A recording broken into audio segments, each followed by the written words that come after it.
You're listening to the Comic Crusaders podcast. I am your host, Al Mega, CEO of Comic Crusaders and Undercover Capes. In this show, I'm sitting down with creators from all walks of life to talk about inspiration, process, the lessons they've learned, and a whole lot more.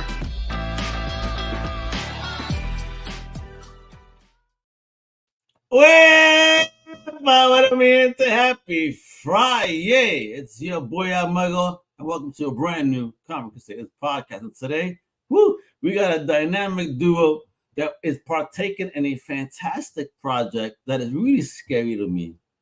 A world without pizza type story. I mean, it's an apocalypse, like for real, that would start a civil war in this country alone. F everything else. A world without pizza, absolutely not. And these guys actually partook and have a very touching story. You know what I mean? So I can't wait to dig into that. Let me introduce the writer. You know what I mean? He's a current comic book writer, former blogger. He's doing his thing. The one, the only Mr. James Ferguson, and his dynamic duo partner is an illustrator, artist, graphic designer, cartoonist. He in the business doing his thing, Mr. Darren Vogt. What up, muchachos? What's popping? How you doing? Awesome hype, man, Al. I love it. Yeah, I feel like I just stepped into some wrestling arena. Let's go. Listen, Incredible. We have viewers and all those people will be coming on stage to fight you. Don't you worry. We're going to be talking about the awesomeness of your story and your project. Yeah, because I'm telling you, you guys got some emotional shit going on here. It's great. The art is beautiful. The story flows wonderfully.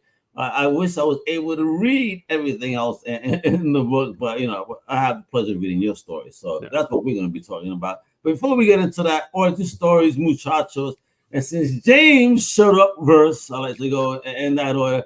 James, let us know where you originally from and tell us the origin of your fandom. Meaning, what is the first thing that you ever fell in love with? Oh man. So I'm from the suburbs of New York City, so just out in the burbs there, close enough to visit Manhattan without having to deal with all the traffic. And I've always been a fan of comics. I collected comics back when I was a kid, but I didn't really read a lot of them. I like looking at them, but my real fandom came from the Marvel trading cards back in the day. Yeah. And a lot of those animated series that popped up in the mid 90s, like the Batman, Superman, Spider-Man, X-Men. That was my gateway into it. So that I just obsessively would read the backs of the trading cards. So I had an idea of what happened in all these comic stories, but I didn't read them until years later. All this stuff. Okay. Yeah. Okay. That's a cool way, though. I was a big card fan myself. You know what I mean? I dug it. I still have a ton, which I'm going to be sharing soon. Hey, you guys got to see what I got. I know there's a lot of people digging those right now. So, yeah, I'll sell them if you want them. It's like crack. Let's go. So, Big Darren Vogt, what's going on over here? Let's know where you OG from and your first love. Yeah, I'm from Louisville, Kentucky. Been here my whole life. As far as comics go, I've been big into manga primarily. I do a lot of other Western comics and stuff too. It pretty much runs the gamut. But my first and longest running love is One Piece, which I've been reading for half of my entire life at this point. Because it's been going that long. I just started it this week, actually, because of Darren's recommendation. So I'm 11 first volume chapters. Yeah. It's a commitment, though. Oh, yeah, big time. Yeah. I dig it. What attracted you to One Piece, Darren? The sense of adventure, the idea that it's also run the gamut of pretty much everything you can think of: dragons, zombies, monsters, islands in the sky, pretty much sci-fi, you name it. It's pretty much covered just about every genre and every sub-genre out there in one series. But all right, so continuing with you real quick before I jump to James. Did you have a tribe growing up, or you were alone in your geekdom, and having to keep it a top secret? Alone for a while. Eventually I found some people through Twitter that I could talk to you about comics, but until then, very solo. Gotcha. So nobody physically. It was up until the internet came. It was some social platform. You met some fellow nerds that I said, all right, We accept you, Darren. Yes, finally. Yeah. Hey. What about you, James? Were you alone up in your geekdom up in New York or what? Yeah, pretty for the most part. Yeah, I was like the lone comic guy for a while, and then when I had drifted out of comics as a kid around high school and stuff, my college roommate was into comics, and then suddenly I'm like, oh my gosh, all these things, and that's when I started reading them all. All And right. I had a buddy, and we're like, what else should I read? I've missed like 20 years of stories plus everything that happened before I was born. Like, what else is out there? And I was digging into everything. I went in grabbing Preacher and Why the Last Man. This was the era of like Why the Last Man was big, New X-Men, J. Michael Straczynski's Amazing Spider-Man. All that was popping around the same time. So I was just like devouring everything I could get my hands on at that point. Love it. All right. So talk about that creative journey then. When did you start taking steps into yours, James? Like what happened? What was the spark that said, all right, maybe I want to do this? So I was writing about comics for like over 10 years. I wrote for Horror DNA, I wrote for comiccon.com, and I did a bunch of great fun work in there. That I met a ton of people in the industry, but then like the pandemic hit, and like I had some loss in the family, and I was sitting there and I'm like, what am I doing? Like, I'm writing about like a variant cover for some book I'm never going to read. Like, what am I doing here? And I kind of like took a break from everything and just started to write my own stuff. And this story was one of the first things I wrote. So it really got me out of that rut and starting to write my own stuff. So that's why I mean, one of the reasons I'm so happy with this, certainly, you know, and Darren's amazing work on this is another big part of it, but it's like that helped get me going with this and where I'm moving now. And this is like the second Kickstarter I'm really a part of. Don't you worry. We're gonna talk about that bromance in a minute. Don't you worry. How you guys met and how that built. What about you, my homie Darren? How'd you get along on your journey, if you will? What started it? What sparked it? I've been drawn ever since I was a little kid, making like fake Power Rangers villains, creating all kinds of like parody comics based on shows that I was watching back in the day. Eventually, I had some friends in high school that knew a lot about webcomics, like Nedroid and Dr. McNinja, a lot of older webcomic type stuff. And they set me up with a website, and they just said, hey, you can do this too. And I was like, shit, like, of course I can. Like, let's start now. And then pretty much never stopped since. Well, awesome. So how was it developing relationships then? Being new into the journey, being invited, working with other people. Was it something new to you? And if so, how did you navigate that? I've done a couple of comics with some other collaborators before, to name one, Matt McGrath, and there's Casey Flynn as well. Just several people that I had met through Twitter. I know it's X now, but that's the whole other thing. But I've collaborated with people in the past, and pretty much everybody in comics that I've met so far, of course, James included, incredible people. Like the indie comic scene is just fantastic. So it just comes so easy. I don't even know how to give you a process. It just starts, and we're having a great time making a comic, and then it's done. And I'm like, I blacked out through this. It was just a good time. It's like you drank shots of whiskey and it was a wrap, right? Pretty much. Yeah. So let's talk about it, the bromance. So how did you guys connect?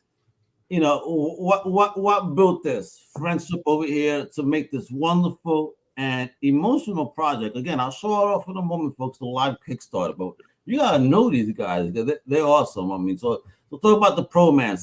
Going to James over here. Let's see your version, and Darren, you advise whether he's telling the truth or not, right, bro?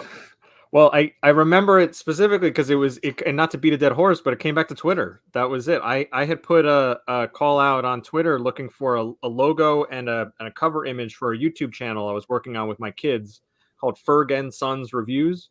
We were going to a YouTube channel to like review comics together because they wanted a YouTube channel. I'm like, you're under 10. I'm not going to give you a YouTube channel.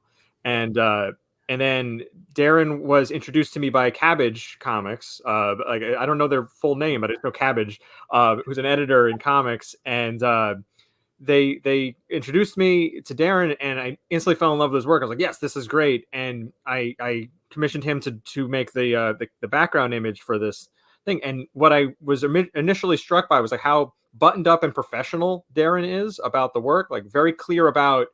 These are the steps in the process. This is when we can change stuff. This is when we can't change stuff. These are what I would expect from feedback. Really clear communication. I'm like, this dude's a professional, right? And he draws really awesome stuff. And just like the cover, the YouTube channel's still there. My kids haven't made anything in years now at this point, but like we have 4 videos that are up there. That's it.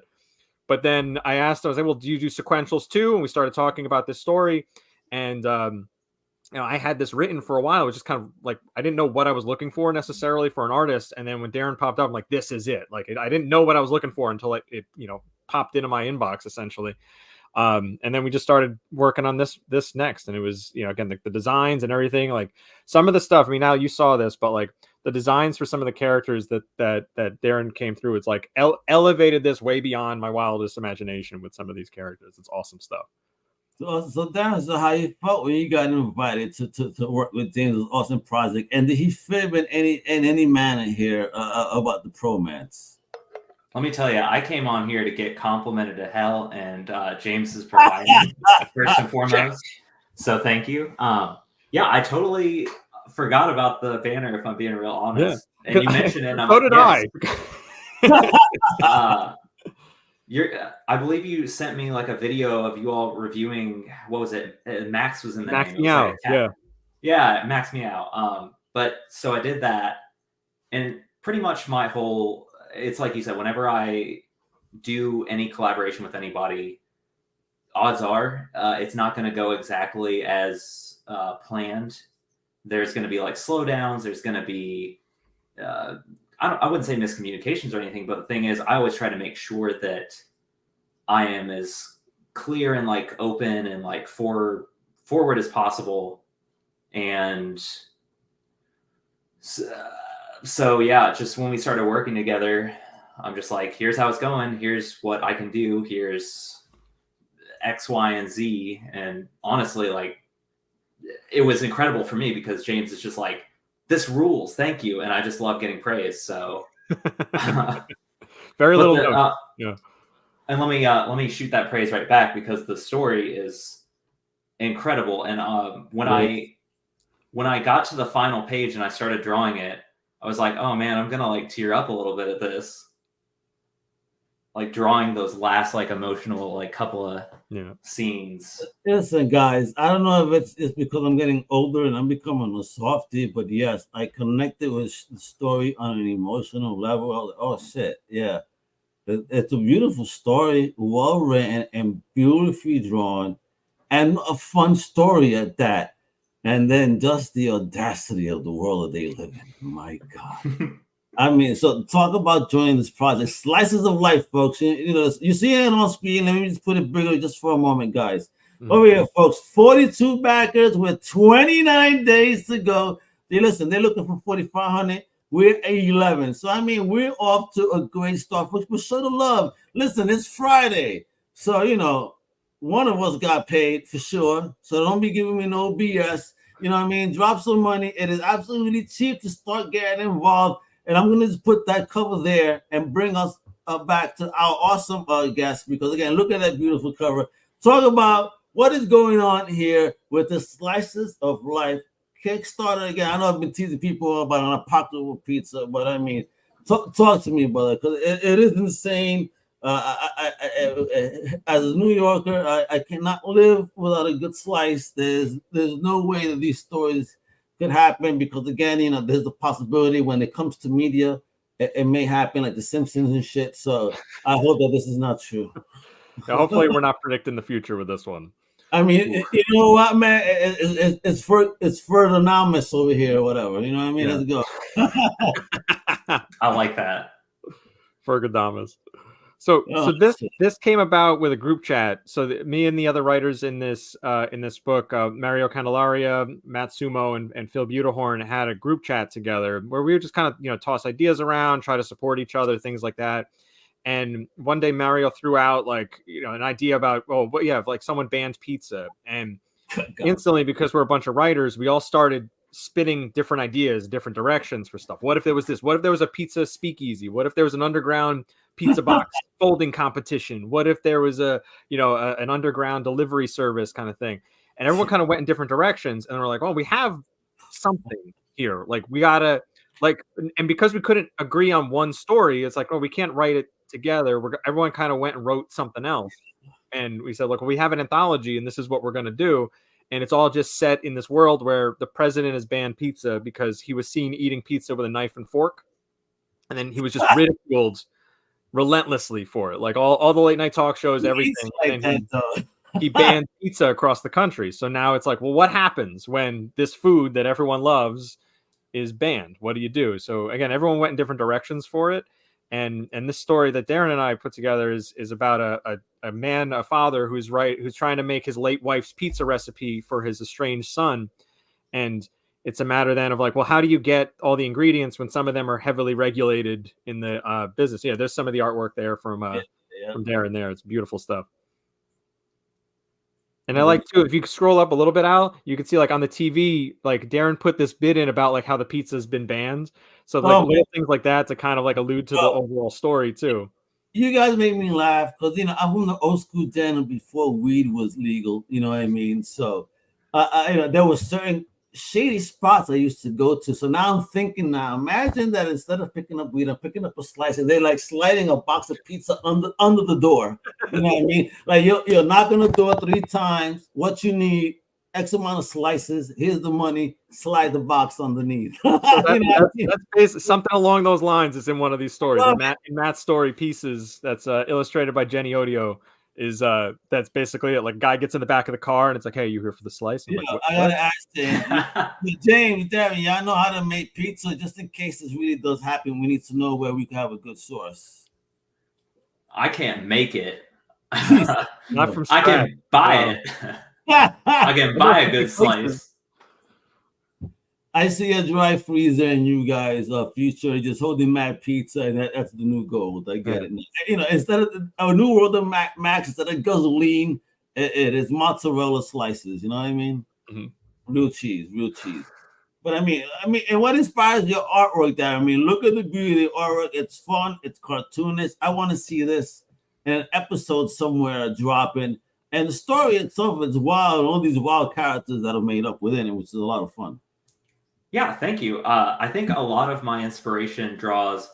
It's good. It's a good thing you said cartoons, because a lot of my inspiration does draw too from things like Over the Garden Wall, Regular Show, Adventure Time, Steven Universe, kind of more of the YA stuff out there. Yeah.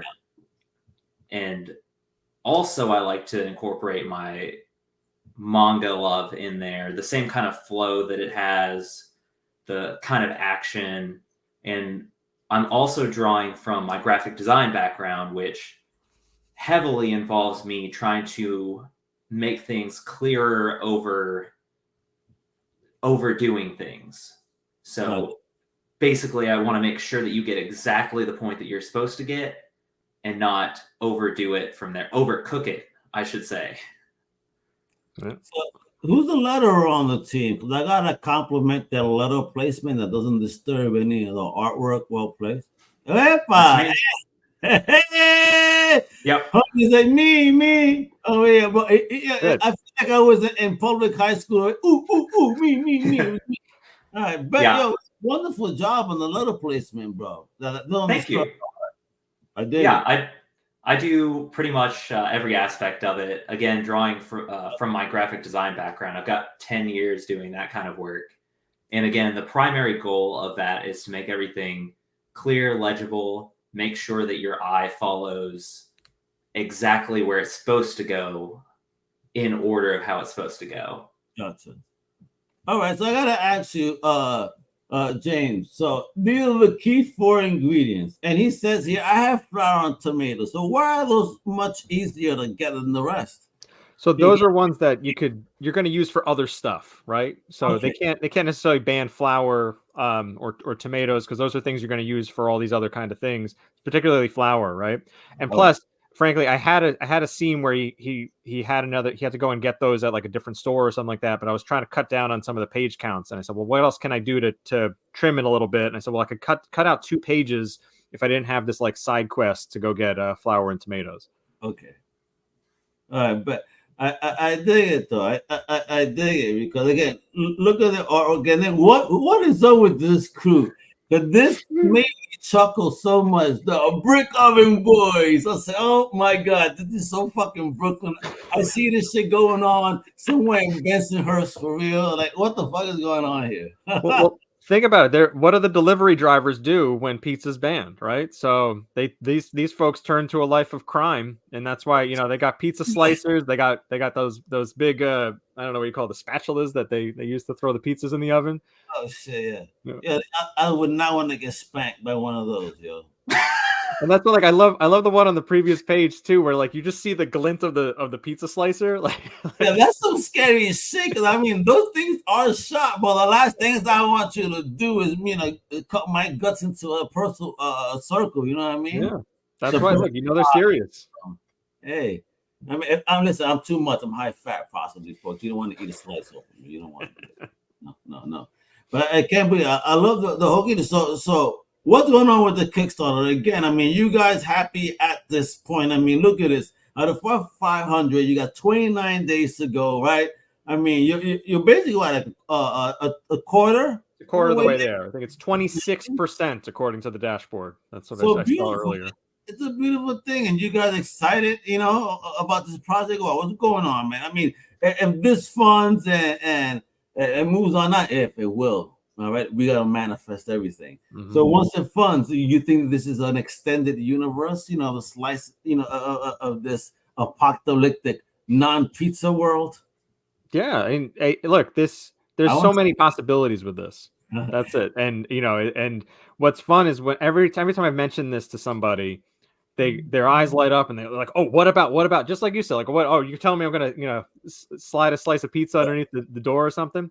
And I've had some people go like, hey, if you do another one of these, can I pitch something? Can I get a story in there? I want to see an Australian version, but it's Mad Max instead of gasoline. They're looking for the Mots. You know what I mean? It's all about that's like this cover. Like, so Pete Collins did this cover for us. That's an homage to X-Men: Days of Future Past. I love it. We had this idea and we threw it out to him, and he said, he's like, are there even that many pizza mascots? And then I had to like go through Wikipedia and find this list of all of them. But you see, there's like Little Caesar, Red Baron, pizza lady. Oh shit! There's a surprising lot of them. Yeah. And it's weird how many comics that I've been involved in that have to do with pizza too. It seems to be a universal topic. I was working on one that was like a pizzeria in space. Yeah, it all comes back to pizza. Yeah. Let me tell you, whoever used this version of the Noid is fucking fire right here. Pete's knocked it out of the park with this stuff. Like he did a variant cover for a comic I wrote called A Real Slobber Knocker. And he's just such a great artist. He did Bardic Verses too with Matsumo, who's in this book. Just he's like 5 artists in one with him. Yeah, and look at all these different stories here as well. I mean, that's definitely New York train. I mean, to be honest, it looks a little bit too clean. It's too good. Yeah. Well, this is Laura Helsby in her story, or their story with Mario Candelaria. Called No Toppings for Old Men. Is what No Toppings for Old Men. But yeah, trying to save. They're trying to save me from a heart attack. I get it. Thank you for it. I like this one. I just like the name of this one. Old Man Gino. This sounds fucking gangster, bro. So and this one's Phil Butehorn and Roberto Duque. Is their story. So this one's about an underground. I love this little bit right here that Roberto put in. No pizza, no peace on that panel there. You're goddamn right. So now, weirdly enough, I have a question. Is there an interconnectedness between these stories? Because I'm seeing Gino's name, and Gino's in our comic. Yeah. So great question, Darren. So what we also have is Dan Buxa is illustrating an interstitial story that's going to run through the whole book. There's a beginning, and after 2 stories, there's a middle, and then the last 2 stories, and then there's an ending. And it follows a delivery driver, and it connects all 4 of the stories in the book. And the Gino piece was a kind of happy accident that Phil and I didn't realize that we named a character the same thing. So now we're linking them in that, like, our Gino retires and becomes old man Gino in Phil's story. And you know, I'm not going to spoil too much, but essentially he's involved with the driver too. So all these things are kind of connected. So it's something that sets the whole book apart a little bit. And that's not like the Crypt Keeper kind of thing where you're going to come in and say, oh, well, this is, you know, oh, here in this story, here's this story. But it's just a story that kind of, it connects everything. It also makes us avoid having to just do a big block of text on the first page, you know, about this is, you know, in the year 20 something, this happened. Yeah. Everything happens through the story because the delivery driver was an assistant to the president. She's the one who actually hands him the knife and fork. It's going to be on the very first page of the book where she hands him the knife and fork that then, you know, she ends up becoming like public enemy number 1, essentially. I'm telling you, I'm digging this. I love this whole story, yo. This sounds so gangster. Again, and look how beautiful this art is. Look at that again. Our homies joint right here. And then even, you know, next story over here by another team. Pieces, Bat Sumo, Jenny Audio, and Scott Ewan? Yeah, Scott Ewan. So Scott is lettering the other stories in the book too. Oh, nice. We need to get a divorce. Jesus Christ. Yeah. So we have all types of stories. You have pizza in the world. Yeah, you just shorty's dropping you. Oh my God. There are dire consequences. Bro. So all different types in here, right? So we got, you know, we've got, you know, we're cartoony, family oriented. We've got different types of, like, you know, noir, other kinds of pizza, other kinds of stories with this stuff. I'm glad everybody seems to have a New York slice here. No one seems to have like oh damn, bro, what the hell? Is that like a whole sauce in the like somebody ruined it with the deep dish. How dare they? How do you guys feel about deep dish? Honestly.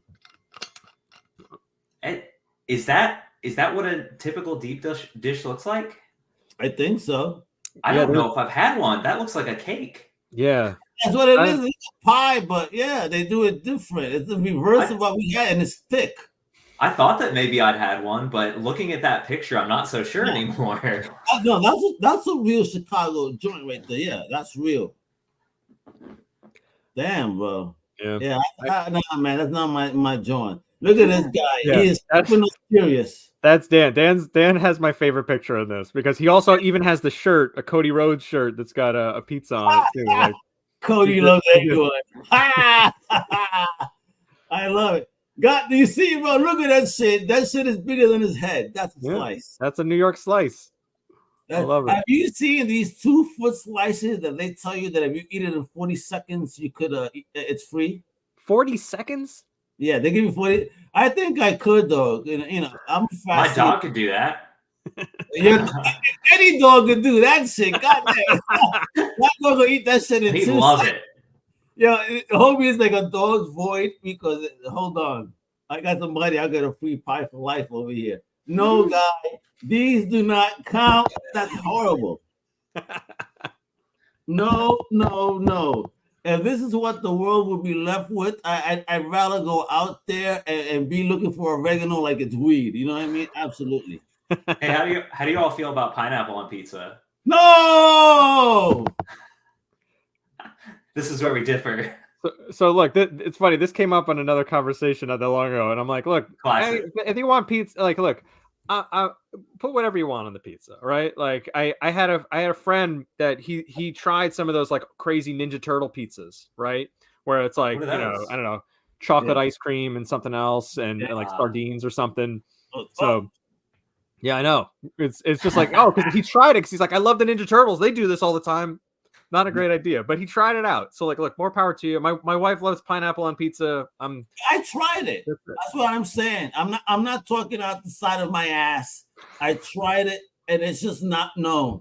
I don't like mixing certain things with sweetness, and that's one of them. Pizza and sweet don't mix with me, baby. No. Now, I can't have it. Well, I can have it by itself, but I like to have it when it's like paired with a good meat, either ham or pepperoni. My ex's cousin did pizza bacon. She said, "Oh, it pairs well with bacon," and I tried it. Give her a chance. Nah, I'm good. Give me an extra cheese slice, but I'm not lactose intolerant, so I'm good. Let's go. Maybe the next book can be some kind of like battle between everybody's preferences, since it can get so heated with these kinds of arguments. Oh my God, the civil war over like chaos. Yeah. Holy shit, bro! America goes crazy. What's the best topic? Violence explodes across the country. Yeah, I love it. So let's talk about what's up. How easily people will get involved across, folks. Listen, for $1, for less than a cup of coffee. Yeah, it's because a cup of coffee costs more than $1 nowadays, unfortunately. But listen, you can make a good deed. Spend $1 to help support this project. Other than that, even $3, an inclusion and a thank you. They give you a thank you for 3 beans. Men, you know what I mean? Even your ladies don't give you a thank you nowadays. I mean, for $3, it'll be nice to see you in a buggy and say, "Hey, baby, look, at least someone appreciates me, even though you pay for it." You know what I mean? What's cool with that too, Al, is our thank you page is not just going to be like a big long list of folks. It's a pizza menu. So at $3, you're included as one of the toppings, but then we have a higher tier. It's a limited tier that you get to create whatever kind of pizza you want. So, and it'll be named after you. It's like if you're a regular at a deli and they name a sandwich after you. So we're gonna name a pizza after you, and you could put whatever toppings you want on it as part of it. That would be the mega pizza. Holy shit! But what about a pizza wrapped in an empanada? How about that? I'm learning that I will eat anything. All these things you mentioned, I'm just like, I'm on board. Listen, have you ever go to Queens? All right, New York. There's a spot called Mama's Empanadas on Steinway.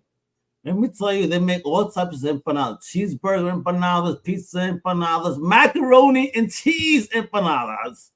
That was like yes, Darren, as good as it sounds. You got to make sure you ask for it baked, and oh my God, it is glorious. All right. Yes, I'm not writing that down. Yeah, I'm talking like a fat guy over here right now. So all right, folks, let's talk about it. Slice of Life digital edition right here, $13, baby, PDF, full anthology. Again, the estimated delivery for September 2024. I mean, that one ends in a day right there. It's a great deal. Then you got the Slice of Life digital edition for $15. I mean, physical is starting at $18 because, again, you want that self-porn, folks. And this is the one you want in your life. Yes, you want digi, that's fine, but nah. You want to smell that ink and put that. Tell me you put scratch and sniff pizza and it smell like that pepperoni and something. Come on, man. We've thought of a lot of ideas of what else we could do. Of like, can we polybag this? Can we do something? Can we deliver it in a pizza box? Oh shit, that would be one of the dopest packaging ever. Let me tell you, if you did that, it could be like a single slice delivery box to fit the out. Yeah, I don't think the book's going to be shaped like a triangle though, so that's going to be tougher. It'd be tough to get it to steam out of the box too, because you need the steam coming out of the box. Yeah. Most people eat 2 slices. Yeah, put a smoke bomb that just goes off, and the next thing you know, it's after you. Fuck. $18 though. Again, get that piece. Then now you have 2 versions, one for $18 and one for $20. What's the difference there? One's the early bird, so encouraging people to back early. So now within the first 48 hours, you get a couple bucks off.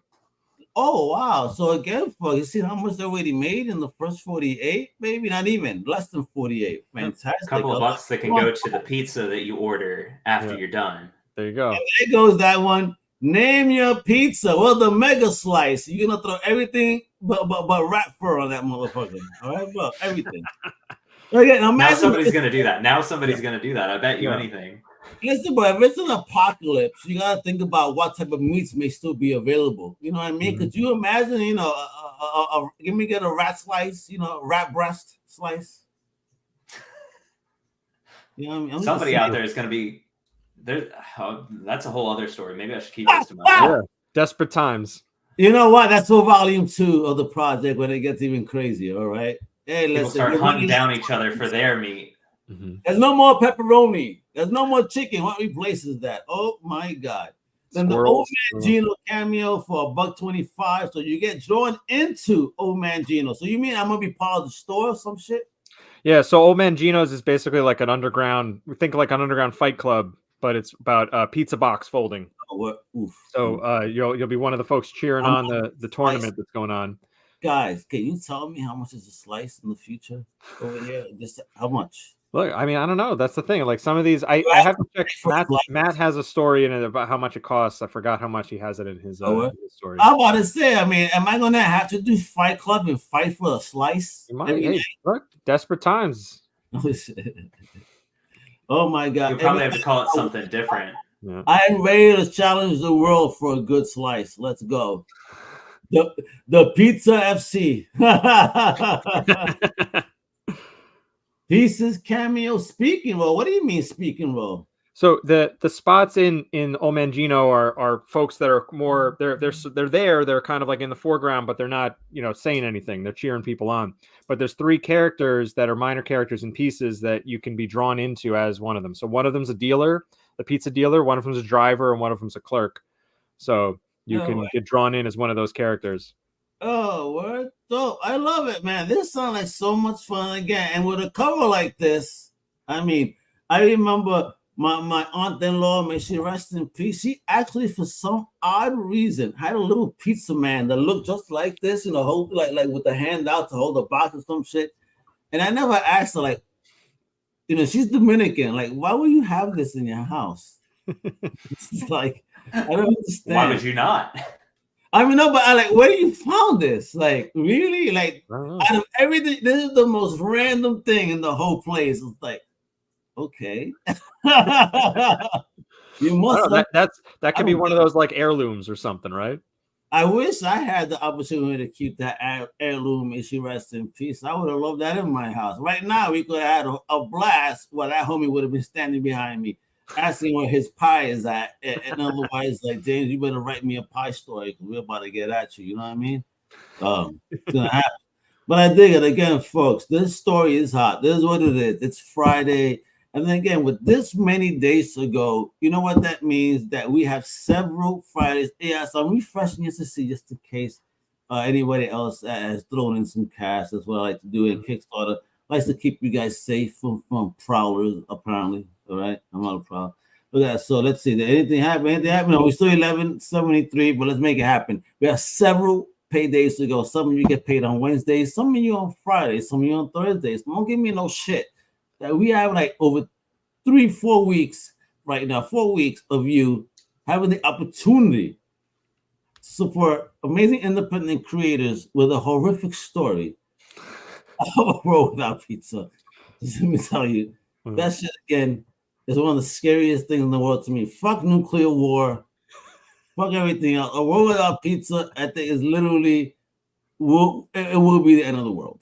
Yeah, scary stuff. So, guys, what's up, man? It's convention season. It's coming upon us. I mean, the day is becoming more beautiful.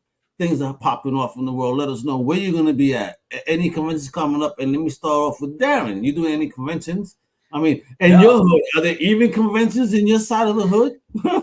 Not many. There are a couple, but for the most part, if I'm going to them, I found that I like being on the other side of the table a little bit more. Okay. It's a little bit stressful trying to like sell stuff across the board, and then you don't even get to look around at other people's stuff. So I've taken a little back seat on that right now. Okay. Just to enjoy other people's work. And I'm doing stuff in the like behind the scenes for a little bit before I start. He ain't giving up. He's networking. What about you, Big James? Are you going to be out there on the convention too, or what? So I'll definitely hit up New York Comic Con. I haven't been behind a table yet, but New York Comic Con's in my backyard essentially. So I try to get that. Come together because this is a beautiful project, and I really love the story. So I think you guys have something here. There's something to this romance that you guys have here, and I need to see more a lot more outside of even this. So you guys need to talk because I think that we have a long time to New York Comic Con. There's a wonderful introduction to your creative duo-ness here. So, and I think people are really going to appreciate it because, again, I'm telling you guys, this is a wonderful. I haven't read the rest. Again, I'm just speaking on this story. Definitely emotional, really great. Just coming from a parent's perspective, a father's perspective. I mean, and just the challenge of what homie goes through just to please somebody he cares for. It's like, I dig it, man. When it's a slice of life, and World Without Pizza, that slice of life bit though is real, and I really dug it. The art is beautiful to coincide with the wonderful storytelling and the flow. So, as a fan, guys, I just want to say thank you for sharing that artistic vision of yours, and sharing that story. It's wonderful. Thank you, and I hope people dig into this wonderful project. I'll be showing the link nonstop, and it's also below. The Kickstarter is live now. Slices of Life, a World Without Pizza. Again, those words just hurt for me to say. Saying Jesus Christ, I don't want to say that, but again, Slices of Life live right now. And then, of course, gotta follow him all over the socials, kiddo. You got James Ferguson, and then you got Darren Vogt art right there. So to love. I mean, and last question, guys, and I'll go with Darren. Darren, if they let's manifest. This is manifestation time. So, to put words out there to make things happen in you. If there's a dream for you to work on anything out there, or even for this very project, anything. What is it you want to see happen for yourself this year, 2024? More than manifest, I'm going to do it. My next stop, once I get finished with some freelance work, is I'm going to start pitching a graphic novel that I've been working on for a little while. It's kind of a murder mystery adjacent kind of thing. Hey. I'm going to get myself traditionally published if it's the last thing I do. So here it comes. Make it happen, baby. I love it. What are you, Big James? Talk about it. What's popping for you for 2024? What are your plans? What's the vision? What's the dream? I got the second issue of A Real Slobber Knocker, my pro wrestling comic with Dan Buxton. That'll launch later this year. And you a big wrestling fan, James? Yeah, oh, big one, man. I'm glad Cody Rhodes is getting his moment in WrestleMania. Oh, you know what? I love that. My brother, he was an underground wrestler for a little bit, and we were talking about that over the course of the weekend. And he's like, this guy, the Rhodes family needs this. They deserve this. Yeah. So we got Dan and I made a 3-issue series. So the first issue, I literally just sent it to the printers before we started recording. So I'm waiting for the physical copies. I got the proofs last a couple days ago. So first issue will be going out soon. Second issue we'll do a Kickstarter for around WrestleMania weekend is the intention there. Yeah, and then I got a vampire horror comedy story that I'm working on that I've been developing for a while, and finally everything clicked for me earlier this year. So I'm going to get that developed and roll that out this year too. There we go, man. 2024. Good things, beautiful things. And I better see you guys work again outside of this because this is dope. And I think you guys have a magic. So I better see some more. All right. We've already got some stuff. We're cooking. Yeah. We got some stuff. Hey, the diner is open. They're cooking pizza and more. All right. Darren Vogt, James Ferguson, thank you so much for your time today, hanging out with me, talking about this amazing project. Again, folks, the link is right there. We those Slices of Life. It's also in the notes. Click away and spend that money. Make it rain because it is a Friday. And again, I'm saying this. Stop fucking around. You guys got money. And support wonderful independent projects. So you guys to be complaining, oh, Marvel this and DC that. You know what? These guys are doing shit you're going to love. So why are you complaining about those? It's time to grow up. Those are children's books. Right? Time for those stuff like this. This is some good business, beautiful art, great stories from an amazing family of a team. Not just these two guys, but everybody that's involved. You know what I mean? Because Mario, I know Big Mario. I've spoken to Mario before, so a big shout out to him, as a creator and to you guys. So with that, thank you for hanging out. Everybody, thank you for tuning in. You know what it is. I also told you what to do. Hasta la próxima, mi gente. Much love. Huepa! Thank you for listening to the Comic Crusaders podcast. If you like the content, please subscribe and turn on notifications. Also, please visit comiccrusaders.shop and our extended podcast family over at undercovercapes.com. And also, make sure to download the Comic Crusaders app on the Google Play Store today.